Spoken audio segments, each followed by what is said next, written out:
खास तपाईको नाम चाहिँ हर्कराज राईको सट्टा विरोधराज राई राखेका भए एकदमै राम्रो हुन्थ्यो। उहाँको कामै विरोध विरोध र विरोध। उहाँ अठेर गरिरहनुहुन्छ। प्रधानमन्त्रीलाई तानेर ल्याउने अब चलन छैन हैन। तपाईको इगो चाहिँ जेनजी आन्दोलन पछाडि तपाईलाई प्रधानमन्त्री चाहिएको थियो, त्यो पनि भएन। त्यो भएन भने मन्त्री चाहिएको थियो, त्यो पनि पाइएन। अहिले सांसद भए पछाडि तपाईलाई त्यति बेलाको आफ्नो साथी जसले तपाईलाई धोका दियो, त्यस्तो होइन। त्यो बालन शाह प्रधानमन्त्री भएको तपाईलाई मन परेको छैन। राजेश पाल राई प्रधानमन्त्री यदि भयो भने पनि हैन, हर्क साङपाङ राई सांसद छ भने त्यही प्रश्न उठाउँछ। तपाई पनि बढी हर्क राई, साङपाङ र श्रम संस्कृति पार्टीलाई धेरै माया गर्ने मान्छे भन्छन्। हैन हैन, मान्छेको नजर त चन्द्रमालाई दाग देख्ने समय आँखाहरू छ। मैले त उहाँको मात्र हैन, राम्रो देश समृद्धि बनाउन चाहन्छ उसको म शुभेच्छा छु, किनकि म यो देशको नागरिक हुँ। हिजो श्रम गर्छ र श्रम गर्नुपर्छ भनेर सबभन्दा धेरै चिच्याउने र त्यसको पैरवी गर्ने हर्क साङपाङ चाहिँ अहिले सिंहदरबारमा आइसके पछाडि चाहिँ श्रम होइन नारा धेरैतिर लाग्यो होइन। नेपाली बन्नलाई नागरिकता मात्रै के अरे तपाईँको चाहिँ पर्याप्त हुँदैन। नेपालको माया जसको छातीमा छैन नि होइन, जसको छातीभित्र नेपाल छैन, जसको मस्तिष्कमा नेपाल छैन, त्यो नेपाली होइन। तपाईँ आफ्नो फाइदाका लागि भागभण्डामा जाने?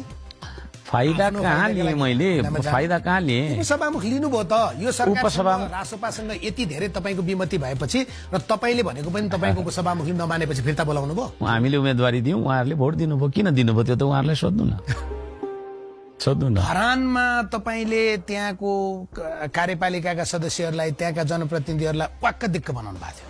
मैले धरानले बल्ल बल्ल बल्ल बल्ल त्राण पायो हो। अब सिंहदरबार आउनुभयो, तपाईँको आलोचकले के भन्छन्? धरानले सुन्नु न, धरानमा पहिला जे जस्ता हुन्थे भ्रष्टाचार, कमिसन खोरी होइन, तपाईँको चाहिँ नदी नाला बेच्ने यी सारा कुरालाई रोक्ने मान्छे हो म। यति धेरै भाषा, यति धेरै देश बोकेको मान्छे चाहिँ किन संकीर्ण भएको त? त्यसो भन्नुभयो तपाईँ संकीर्ण बाध्य हुनुहुन्छ, म त्यसमा प्रब्लम भएन हैन। तपाईँले मलाई म ठिक छु, तपाईँले बिरामी देख्नुहुन्छ भने तपाईँ, म बिरामी देख्छु के, म त ठिक छु। तपाईँलाई थाहा हुन्न, संकीर्ण त तपाईँमा हुनुभयो, जातिवाद त तपाईँमा हुनुभयो। तपाईँ आरोपमा यो क्वेसन एन्सर सानो मान्छेलाई सोधे जस्तो नगर्नु न। मैले कुन चाहिँ काम गरिनँ? अघि मैले भने असतमा सतको गाउने मान्छे चाहिँ म। When the blood of the brave colors Kosovo, when heroes die in Kargil, Kosovo in Kargil, such a shadow भन्ने थियो। राष्ट्र बीचको सम्बन्धलाई चाहिँ एउटा सिंगरले क्यूआरमा पैसा त्यो चाहिँ भन्नु न बरु। हिजो पूर्वमा सुन्नु न, हिजो नामै बोलाउँदा सुन्नु न त्यसमा पनि म आउँछु। हिजो हर्क साङपाङ धरानमा मात्रै थियो, अहिले दार्चुलामा पनि तपाईँको गएको